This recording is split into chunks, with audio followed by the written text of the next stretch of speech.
Hello and welcome to the Writer's Cookbook Podcast. I'm Christina Adams, And I'm Ellie Betts. and we're serving you with your weekly slice of writing advice.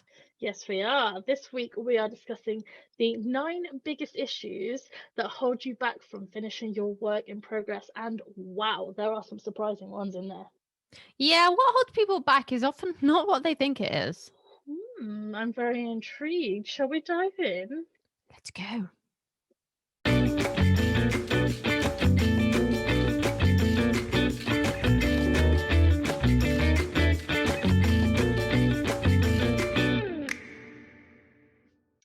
The first thing that holds a lot of writers back then is lack of research. Why do you say research is one of the biggest reasons people don't finish their work in progress? If you haven't done your research, do you know your topic enough to be able to write about it? Particularly if you're writing about a theme you're unfamiliar with, for example, sometimes you need to research around it. Like for my current book, I've been researching ancient Egyptian history for one of the characters who comes back 4,000 years later. And if you don't know some of these things, it's really easy to get stuck, and you don't necessarily realize that the reason you can't keep going is because you don't know this thing well enough. And sometimes, say you've hit a plot problem, not necessarily a plot hole, but you're just not sure where to go next in your plot. It's A, because you haven't plotted up front, so you don't know what research you need to do. But B, also because you don't know what is accurate to that situation. So it's like if you're writing a romance and you don't know the structure of a romance, or you don't know how someone who has been in a particular type of relationship in the past would handle a new love interest. Absolutely, and it goes further than that, I think, as well. If you consider characters, what sort of research would you say is a huge help and potentially the biggest hindrance if not done thoroughly enough? I think background for your characters is some of the most important research you need to do, but probably the one people neglect the most. Like they might research the time period or the location, Mm. but they will forget that there are patterns of behavior that people have. And that's why psychology is a thing.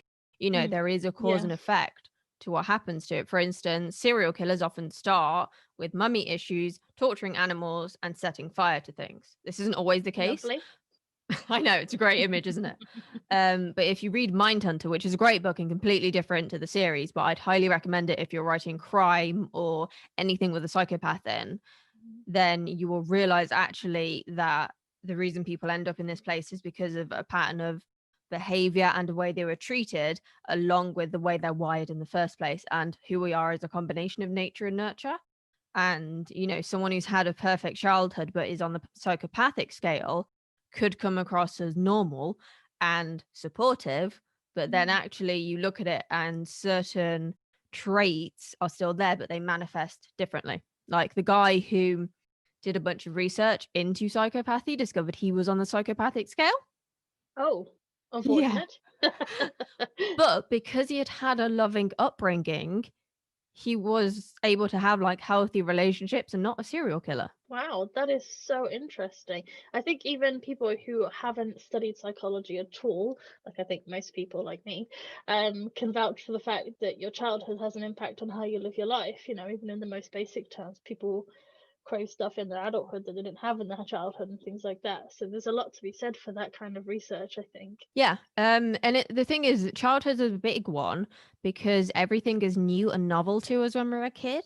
Yeah. And whenever something is new to us, it's more likely to affect us going forwards than something we've done on autopilot a gazillion times. Like if you've driven from A to B 100 times, it's not going to affect you. But then if you're doing A to B and you get into a car accident, how you feel Mm. about that drive going forwards will change because that's a new experience for you.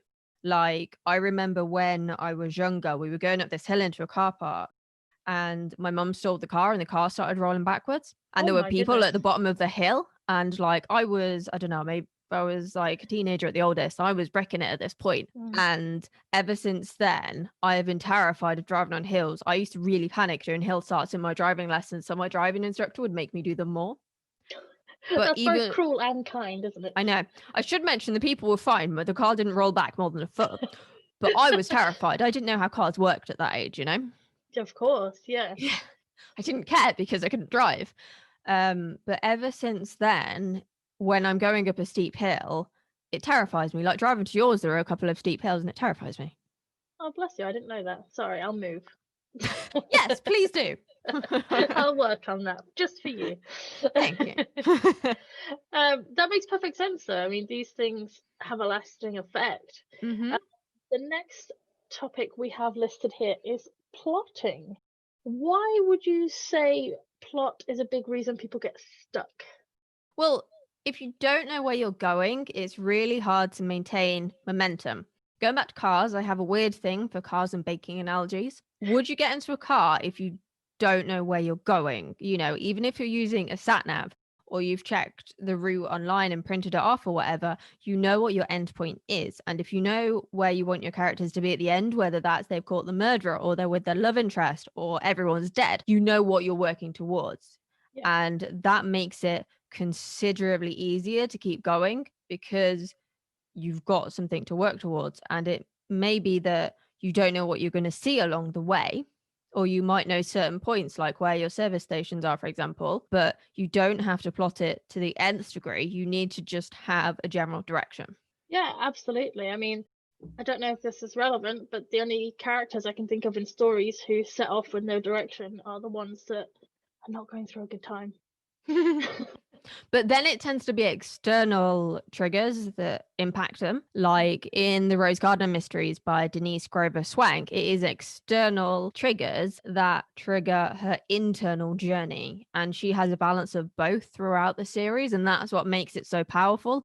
Mm, And you really see how Rose goes from being a recluse that was treated utterly terribly by her mother and then goes on to become, I'm trying to avoid spoilers, but she's like a completely different person working with people you would not expect someone who is afraid of her own mm. shadow to be even thinking about, let alone conversing with and working with. And that's the important thing, isn't it? Your character has to go on a journey, whether that's physical or mental.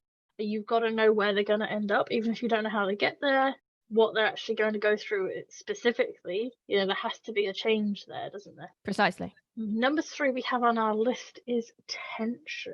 Now, all good books need tension. I think some of the ones out there that don't are the ones that tend to be not read or not finished, at least. I know I've certainly put down a few in the last few months. Yeah, if things are too easy for your character, people will get very, very bored very, very quickly Mm, because the character has nothing to lose. So the reader has no reason to keep going. The more someone has to lose, the more powerful their arc is going to be. And that's why fears and flaws are really, really important when you're writing because they're what holds your character back and also what humanizes them and makes them relatable. absolutely. So, why would you say tension or increasing the stakes, as some people call it, is important in every genre?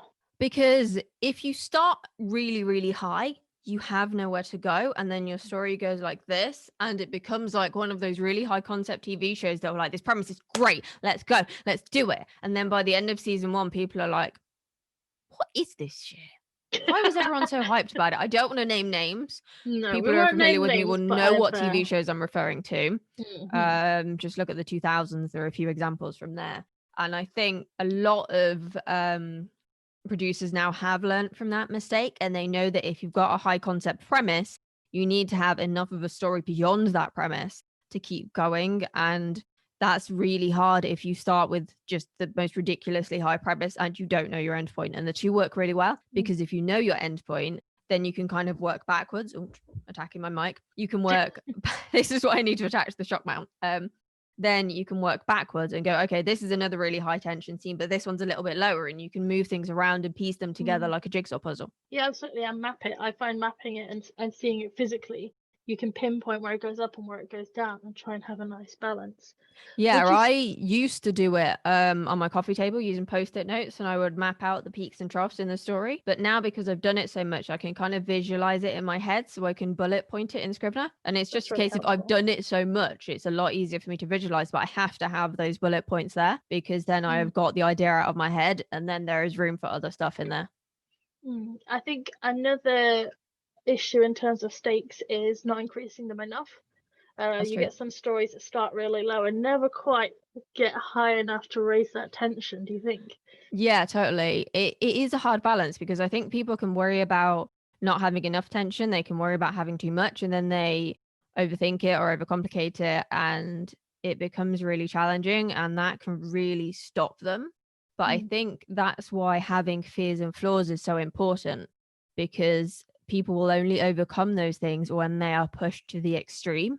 mm, And it has to be sometimes even as a writer, sometimes it can push you to uncomfortable levels even. Like some of the things I have put my characters through, it was very challenging to write, either because it was close to home or it was just really mean. mm. There's that saying, isn't there? Life begins outside your comfort zone. That's true. Maybe like stories begin outside their character's comfort zone. Maybe that's They just what we 100% need to do. work out. Yeah, they really, really do. That's really I like true. that. Do you reckon we can trademark I think some that? smart person's probably already said it. Done.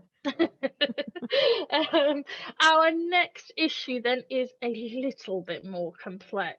Broken down, it's not knowing your audience expectations for your genre and also, therefore, not knowing your genre enough. Why is it important to be aware of audience expectations before you start? Are genres even that important? So I know that when either you write for fun or you write for yourself, there can be a really strong sense of not wanting to be written into a box. You Hmm. know, I'm doing this for me. My idea is a hybrid of this and that and that and this and all of that. But the blunt fact is, if you don't have a genre, you don't have an audience. You need an audience to sell to.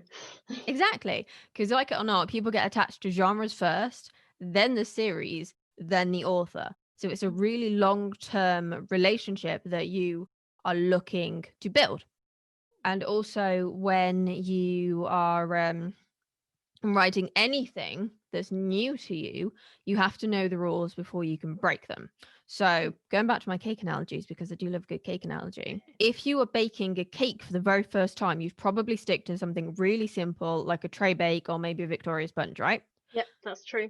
But there, now I really want a Victoria sponge cake. Mm. And then as you become more experienced, you will start to experiment with flavors and shapes and decorating and all these different things you can do that makes your cake more unique. Yeah. But if you don't know the basics of what makes a good cake, then you can't break those rules because the basics of what makes a good cake don't change. You need cream, your sugar, and butter, and you need to get it to a certain consistency before you do anything else. And you need a certain type of flour for this type of cake and a certain type of flour for that type of cake. And that Mm. matters, you know, That makes it's, sense.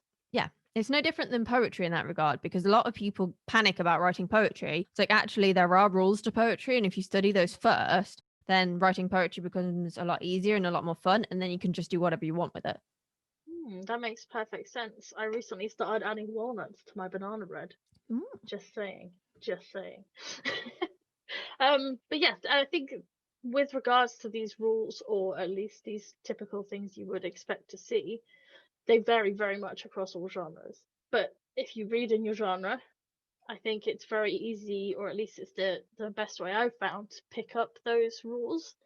You can get a rough feel for when certain things are revealed in a fantasy story, for instance, or you can pick up different ways characters are developed, or like we were discussing the other day, how a slow burn romance is sort of put across. And the easiest way to do that is just by reading, I think. I mean, reading outside your genre is also very helpful. I would always say people should read outside their genre, but you've got to make sure you know the genre you want to write in. You've got to learn those rules first.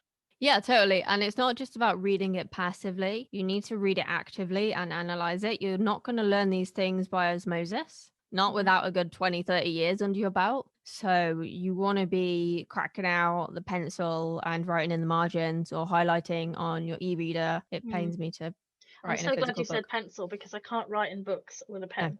But you need to be making those notes. I know one of our friends uses post-it notes on the page. That's another option. It's just messy. Yeah, but at least then it's not defacing the book and you've still got the notes on that relevant page. And I think you do need to be actively going, okay, she's done this at this point, or he's done that here, and thinking about why they Mm. have done it. Like one of the big rules Absolutely. in crime Absolutely. is to always introduce your opponent in crime within the first third of the story. Okay. I read a book recently that didn't introduce the kind of main opponent who was behind all the big bad stuff at the start. and he was actually only in a couple of scenes throughout the entire 3-book series. Was it 3 or 5? Can't remember. It's 3 or 5. And I felt really cheated Because you have no because I idea never what could have you figured out who it was. And half the joy of reading something like that is to figure out who did it. And you can't do exactly. that if their part is like this. There you go. So this person either knew the rule or didn't know the rule, or like I said, knew it and tried to break it, and it obviously failed. Yeah, exactly. And then you get people like Agatha Christie who write stories and they make your head explode sometimes, and you've got no chance of figuring it out, but she clearly knows the genre and can subvert it really well. That's why she's still so famous. I mean, Well, yeah, exactly. She's the queen of crime writing for a reason. exactly. There you go. The next topic on our little list here is overthinking. So, overthinking is when you spend more time worrying about the words appearing on the page than spending time actually just getting them on the page. And I think overthinking is to do with people and their confidence levels. Overthinking can come from depression and anxiety sometimes. I think I know. I mean, again, I won't name names, of course, but I know that I know a lot of writers who have issues with those kind of things. How would you say overthinking impacts writers? I think the trouble is, like you say, overthinking tends to come from a place of depression or anxiety a lot of the time. And a lot of writers do have mental health issues. There is nothing wrong with that. And Mm. writing is very much an outlet for those issues. But if you're so afraid of that thing you want to do that it holds you back, that's when you end up in this category. Because at the end of Exactly. the day, if you want to write, if you want to publish, you've just got to do it. No one's going to give you permission to do it. No one's going to say that your first draft is like the next great British novel or whatever your country is. It's a first draft at the end of the day. You Mhm. don't need to worry about it being perfect or thinking about what other people think at that point. Yes, you need to know your genre, but that's not the same as worrying about what other people think, because the first draft is about telling yourself the story, and you can make it sexy in editing. Just focus Yeah, on getting the story out of your head because it is taking up so much space that it makes it really hard for you to do anything else. And getting that first draft done is such a relief. just such a get it down, get it finished, get to the last word, even though you might have written that first, Yeah, and I edit write it. the ending last quite a lot, actually. I actually wrote the ending, as you know, to my current work in progress the other day. Hmm. So it ended up How being much really have you written long. of the rest? Very little. I've written like two or three other scenes. But that was the bit that was stuck in my head, and Exactly. even though I sat there and I thought, well, this is not exactly what I want it to be, and there are parts of this that need changing, but now that it's there, A, we have that thing to work towards, like you said earlier, and B, I can worry about editing later. Yeah, Just getting it exactly. out frees me up. It does, it very much does. And the reason that I often write the ending first is because I don't write in chronological order. I find that writing the kind of key moments of tension or the scenes I'm most emotionally invested in, which usually are the same thing, means that then because I'm so emotionally invested in it by that point, I then want to piece it all together to form a coherent story to That makes show other sense. people, That makes perfect because sense. I like it so much. And actually, I have written one book in chronological order out of 15. 15. It's And 15 technically, now. it's a novella as well. Yeah. Wow, that goes to show, doesn't it? I mean, I know different things work for different people, but if you've got a particular scene stuck in your head, but you're supposed to be writing a scene two or scene three, just write the scene that's stuck in your head. Yeah. Give yourself a break. Yeah. Write what you want to write so long as it's within the kind of direction that you're heading Yeah, in, because it's all progress in the same direction. true. I mean, I wouldn't say write the end of book three when you're still on book one. I think some people do write the ending of their series really far in advance because it's the same reason as writing the ending of the book, is that you Well, know yeah, exactly where you're going to. You know who you've killed off. You know who's married who. And so you're like, okay, I've got to get them to this point, but how do I get them there? And that's kind of where the fun plotting side of things comes in, is the question of yes. how you do it. And how do we torture them the best? Yes, exactly. You looked very evil when you said that. Sorry, it just comes out in me. You bring it out in me. So we keep mentioning editing. It is a very, Hmm. very important facet of writing. Why is editing as you write such a bad thing? So, if you edit as you write, it does two things. First of all, actually, it's three things. It slows you down. because it's multitasking, Mm. which means that your brain actually can't do either thing to the same quality level Mm. because its focus is split, and our brains even are designed to focus on one thing at a time. Mm. Like if you're riding a bike and listening to a podcast, that's fair because they use different parts of your brain. But reading and Preferably this writing, podcast. yeah, exactly. Like reading and writing both require words and language usage, even though Mm. one is analytical and one is creative. And so if you're trying to do them at the both at the same time, it becomes really challenging to get any words down on the page because you're like, is this the right word? Is that the right word? And if you're writing a poem, that's not such a bad thing. But if you're writing something much longer, you can worry about adding in those words to make it sound really cool and create the more evocative images when you're Hmm. editing. Yeah, But you want to absolutely. get the idea out of your head as quickly as possible because if you're editing as you write, as I said, it slows you down, but it also damages your confidence Yeah. because you're second guessing everything you've said and done. Yeah. And you will improve as a writer and an editor quicker if you do them completely separately. Oh, Like, you mean like take a day to write, take a day to edit, and alternate? no, I mean longer. Mm. Like at the moment, I've taken 2 or 3 months out and I am purely writing things. I have not edited a thing since Mm. I don't know when, probably November. No, I edited some stuff this month, but it was client work, so that doesn't count. All of my book stuff, I'm just throwing ideas at the moment, and I've got three novellas, sorry, drafted in. I want to say a month, probably a little bit longer because some of them were half format ideas. Wow. But I literally just was throwing things onto the page, and during some writing sessions, I was doing like 3,000 to 4,000 words an hour because I was just putting That's my headphones amazing. in with a playlist related to my characters on my story, and then just go, okay, this is the scene I'm going to write. And then I just kept going and I'd write the next scene in the next scene. And I'm Mm. like, I know I've got to rewrite some of these things, but I'll fix it later because Yeah. I know if I am in 100% editing mode, I will be able to edit to a higher quality. Yeah. So the other thing is if you don't want to take like big chunks, I would always say once you've got that first draft down, put your book away for at least a month. Do not look at it, Mm. do not think about it. Maybe go on to book two, but ideally go on to something completely different, a different series, a different medium, even a different craft if you want to, something to completely emotionally detach you from it so that then when you do edit, you're completely objective And the and thing frank. is, I've found is that or the thing that sort of liberated me to some extent was just saying to myself, this first draft can be as terrible as it needs to be. Like Mm-hmm. it doesn't matter. No one is gonna see it. I think it was there's a quote from Stephen King, and I'm gonna misquote him here, obviously, because I'm just that professional. But basically, the first draft is telling yourself the story, and then you edit it to get the second, third, whatever draft to work out how best to portray the story to other people. And that's something I really like to try and stick to because it's never going to come out perfectly. And in fact, I saw the other day on the Writers Cookbook website. We have a blog post which I think is a little bit older now, but it's still very relevant. It's called the cake analogy: why you should never show your first draft to anyone, because it's raw. It's the analogy that it makes on the blog is that it's like baking a cake. You've got all these raw ingredients, and when you start putting stuff together, it doesn't look like a cake, it doesn't taste like a cake, so stop showing it to people because it's not a cake yet. Yeah, exactly. Like once you put all your ingredients together, you wouldn't then show it to someone and go, hey, what do you think to this? What do you think to how it looks? What do you think to how it tastes? I mean, you might taste it, but the cooking can still change the flavor of it, right? Well, exactly. And there's no way So you can properly predict how that cake is going to taste or look like looking at those ingredients.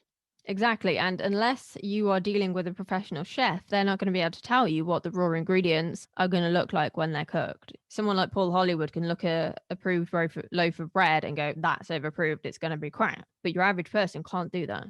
No, no. And so you're better off waiting until you're done because you will get better feedback from people if you're showing them something that you have put your best effort into and you can't think of anything else to do.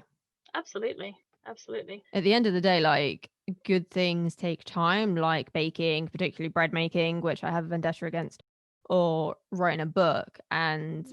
yes, you can rapid release. And yes, there are people who can write really, really quickly, but those people have been doing it for a hell of a long time. Yeah, you're right. I think at the end of the day, you don't want to complicate it for yourself. But overcomplication of a multitude of things can affect a lot of writers, I think. You can overcomplicate your idea, and I think that can become a huge roadblock in your path to getting it finished. How would you say overcomplicating things stops writers finishing their work in progress?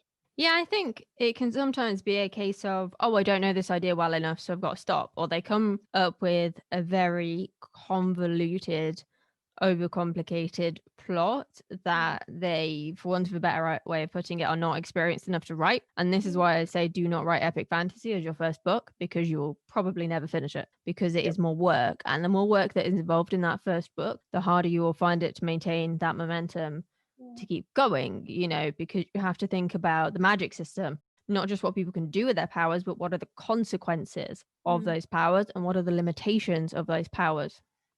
Or It's a lot you're to trying to think write a about. really complicated storyline and it doesn't work. Simple storylines are effective. Look at the remake of Mad Max. That was very, Mm. very highly regarded because it didn't try and go, oh, we're a really deep and meaningful action film. It's like, we're an action film, we're gonna blow shit up.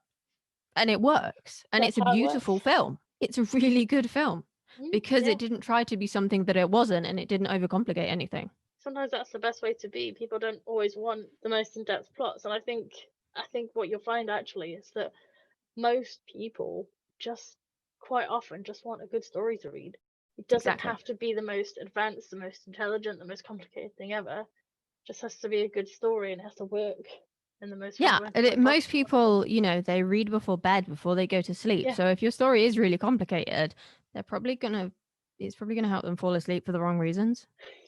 which is not what you want. That's not what you No, want. That's the because that's opposite not of gonna what we're get trying you to yeah, that's not gonna get you the positive reviews do. and the loyal No, readers. no. One of the issues I hear people talk about the most is having time to write. What is your answer to this? My answer is really harsh, and it's that I wrote, edited, and published my first book in a year while working full time and moving house and still having a social life.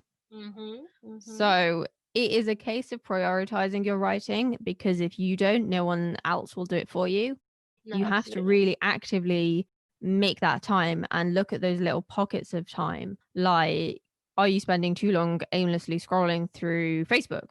Are you doom Yes. scrolling at night on your phone instead of Yes. sleeping or jotting down ideas or even expressive writing about what's keeping you awake? Are Mm. you watching loads of videos on YouTube of like baby goats prancing around? Ellie. No. And is that either helping you relax for half an hour or is it distracting you from being productive for half an hour? Because it's all very well and good taking a little bit of time to relax. I take a break playing Planet Coaster, for example, but you need to find a balance between taking that time for yourself for those things that help you disconnect and working towards your life goals. Because if you're not working towards your goals, then they're never going to happen. When I first read what you'd put about that in your book, Productivity for Writers, which I do have here for anyone watching the video, I'd highly recommend this book. Thank you. There's a whole section in there though, and about making time rather than Hmm. finding time. Like if you're trying to find time and waiting for the productivity fairy to turn up and grant you some magic time in the day, it's not going to work. But if you actively make time for it, even if it's just 10 minutes a day, you can do that. I would challenge anyone out there to tweet us their schedule and we'll find at least 10 minutes in it. I actually think taking 10 minutes a day is more productive than having an hour. And it's It because can it's be, easier yeah. to concentrate for those 10 Mm, minutes, particularly if you're not used to writing for long periods of time. Like a lot of online communities these days have productivity sessions, and mm. they're never longer than 45 minutes because You by don't that need it. point, it is a lot harder to focus. And most people can get what they want to do done in 45 minutes if they've broken it down small enough. Like Mm. when we have our writing sessions, for example, I will usually write a scene or two in 35 or 45 minutes, depending on which we go with. And by the end of that, I am kind of starting to lag a lot of the time. It's like, okay, I Yeah, need I need a tea break now, kind of thing. yeah, absolutely. I like doing that shorter session because, like I say, before the session even starts, we talk about what we're going to write that session, and then you're there. It's that accountability as well, but it's also saying for the next 35 minutes, this is what we're doing, and we are finishing it, Yeah. and just getting through it, just getting through it. Yeah, and sometimes it doesn't even need to be an accountability session. Sometimes it can be you're stuck in a really long queue, so you're going to jot ideas down on your phone. Yeah, yeah, do that. I've definitely done that in the past. Yeah, I Or used to write a lot of blog posts when I was on the tram going to and from work. A lot Okay. of them were drafted on that tram on a note on my phone. A I lot of them. would carry around an actual pen and paper notebook because I find that easier to just jot random stuff down in. That would end Um, badly on a tram, I think. but I would do it on the bus. But Oh, then okay. sometimes the bus would stop and I'd be walking off the bus Hmm. trying to finish writing what I'm saying. Yeah. I was known once or twice to stop in the middle of co-op and lean up against the shelf and just finish writing what I'm saying. But that's just me. I'm the local weirdo. So At least you accept it. At least you yeah, I accept find it. it. You've got to embrace it, haven't you?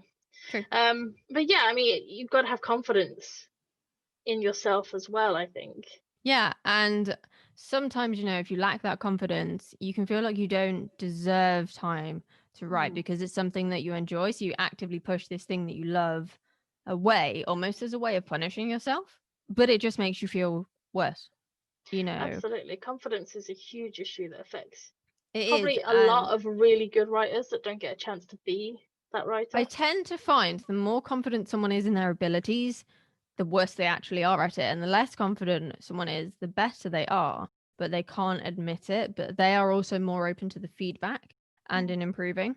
yeah, But they have to get over first that kind of, oh, I'll never be good enough mentality. And that's a really, really hard thing to shake. What people don't always consider is that if you're unconfident as a person, it will affect your confidence as a writer as well. It's not just about your confidence in your writing skills, it's about your confidence in who you are. Because if you doubt that, then you're never going to put yourself out there enough to be criticized yeah, and you will get yeah. criticized.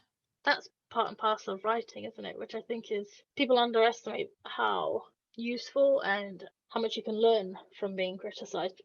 Constructive criticism. I'm not saying go out on the street and get everyone to tell you you're crap, but I mean, constructive criticism is invaluable. Exactly. And you have to be strong enough to be able to take it. And that only comes from really doing some work Mm-hmm. to look into why you're not as confident as you could be. Because you need to get to a point where you really believe that you are worth putting that time and effort into your goals. Which is difficult. I mean, I'm personally a very logic based kind of person, so I have to prove things to myself before I really believe them, but everybody's different, aren't they? Yeah. How do you work around that logic in terms of building your confidence then? There's two main ways. Either seeing someone who I can see similarities with myself in and seeing that they've done it, and saying, well, if they can do it, I can do it. As it's easier than said than done, but I think it's definitely a good technique. But I think also just pushing myself to prove it to myself. Yeah, I may not believe that it's going to go very well, but how will I know until I try? Do you see what I mean? And having supportive friends around to push me in that direction is very helpful as well. The confidence is not easy to gain. I don't know about you, but I struggle with it. Oh, totally. It's really funny actually. I have a lot of conversations like this about people, and I tell them that I don't have any confidence and I'm like really anxious all the time. And they're like, "No, you're not. You come across really like bubbly and talkative." I'm like, "No, if people talk to me, or I will talk back, but I'm secretly terrified of everything." And I've just learned to deal with it. Mm. I read a book a few years ago called The Confidence Code, and I forget the authors. It's Catty Kay and I think Claire Shipman, and at least one of them's a BBC journalist. And one of the things they said that really surprised me and I'd never thought of before is that anxiety is the opposite of confidence, Right. because anxiety is fear and it holds you back and you're too scared to do stuff. But confidence, when you're confident in your abilities, you will go ahead and you will do things. And, That makes it's perfect a sense. sliding scale. Sometimes you'll be too scared to leave the house. Sometimes you'll be running a marathon. That can vary on a day to day basis. And that's okay. There's Yeah. nothing wrong with your confidence levels changing depending on if you've had a setback or if you've got chronic pain and you're having a bad pain day, or if you've woken up with a headache, or you haven't slept well, or you've just lost a loved one, or your depression is flaring up and you don't know why. If you need to take that time to rest, to recalibrate before you do something and put yourself out there and make yourself Mm. vulnerable, then that's totally okay. Absolutely. You've got to work with yourself at the end of the day. I know that sounds cheesy, but Yeah. you've got to make allowances for yourself in some regards. Yeah. The more you do it, the more then you are able to do those things that require confidence when you don't feel particularly confident. Well, that sounds like a really fantastic book recommendation. Thank you. And that was all of our 9 reasons as well. I'm going to go make a cuppa now. I'm finished with my Coffee cookies that I time. made. Definitely coffee time. I can't get the lid off our coffee jar, so I'm not going to be drinking it for a while. Oh, bless you. Yeah, time to crack out the PG tips and finish off our cookies. That All sounds like right. a good day. Thank you for joining us, and we will see you next time. Episode Bye. 2. Bye.